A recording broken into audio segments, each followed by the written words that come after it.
আসসালামু আলাইকুম বন্ধুরা, আপনারা সবাই কেমন আছেন? তো আশা করি সবাই ভালো আছেন। আমি এখন রাত বাজে একটা। তো আমার বর এখন বিরিয়ানি খেতে চেয়েছে, এই কারণে আমি সব ধরনের মশলা বেটে নিয়েছি। এখানে আমি পোলার চাউলটা ধুয়ে নিয়েছি, ধুয়ে কিছুক্ষণ আগে রেখে দিয়েছি এটা। তো এখানে আছে মাংস, প্রায় 1 কেজি মতো মাংস আছে। আর আমার বর খেতে চেয়েছে, আমি খাওয়াবো না, এটা কি হয়? তো এখন রাত যেহেতু 1টা বাজে, সেহেতু একটু রাত বেশি হয়ে গেছে, তারপরেও কী করার, যেহেতু খেতে চেয়েছে সেহেতু তো আমাকে রান্না করে খাওয়াতেই হবে। আমি এখানে মাংসটা ধুয়ে নিলাম।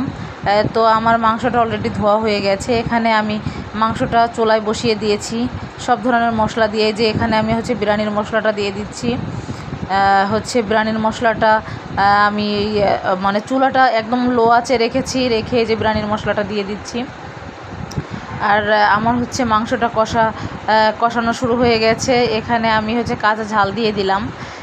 কাঁচা ঝাল আমি প্রায় 7-8টার মতো কাঁচা ঝাল দিয়ে দিয়েছি। এখানে আমি কিছু পরিমাণ দুধ দিয়ে দিচ্ছি। তো আমি এখানে পানি অ্যাড করব না আগেই।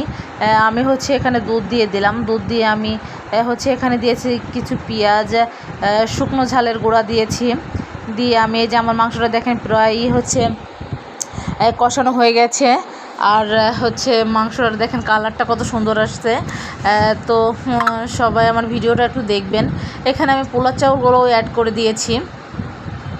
আমার রান্না যদি ভালো লাগে সবাই এভাবে রান্না করবেন। এখানে আমি পোলার চাউলটা যে অ্যাড করে আমি এটা আস্তে আস্তে নাড়াই করছি। অনেকেই আছে আলাদাভাবে ভাতটা আলাদাভাবে রান্না করে নেয়, কিন্তু আমি আর ওভাবে করিনি।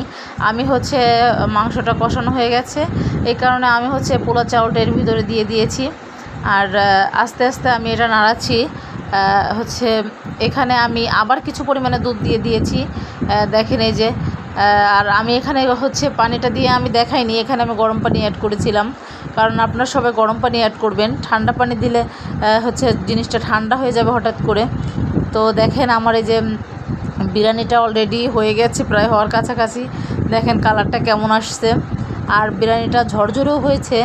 আমি আগে একদিন রান্না করছিলাম, অনেকটা নরম হয়ে গিয়েছিলো, কিন্তু আজকে আমি ভালোই আমার বিরিয়ানিটা ঝরঝরে হয়েছে। আর দেখেন আমি এটা পরিবেশন করে দেখাবো এখন এই যে আমি যে প্লেটে খাবো সেই প্লেটে আমি পরিবেশন করছি। দেখেন বিরিয়ানির লুকটা কত সুন্দর আসছে আর কত সুন্দর হয়েছে। আমি আগে একদিন রান্না করছিলাম, এরকমটা হয়নি, আজকে সুন্দর হয়েছে, দেখে অনেক ভালো লাগছে। কারণ আপনার ভাইকে আমি আগেই দিয়ে দিয়েছি, ও একটা বলে খাই আর আমি একটা প্লেটে খাই, এই কারণে আমার প্লেটটা একটু পরে সার্ভ করছি। তো দেখেন কত সুন্দর হয়েছে আমার বিরিয়ানির লুকটা। তো সবাই কমেন্ট করে জানাবেন, কারণ আমি এত কষ্ট করে এত রাতে রান্না করছি, কেমন হয়েছে কমেন্ট করে জানাবেন। আল্লাহ হাফেজ।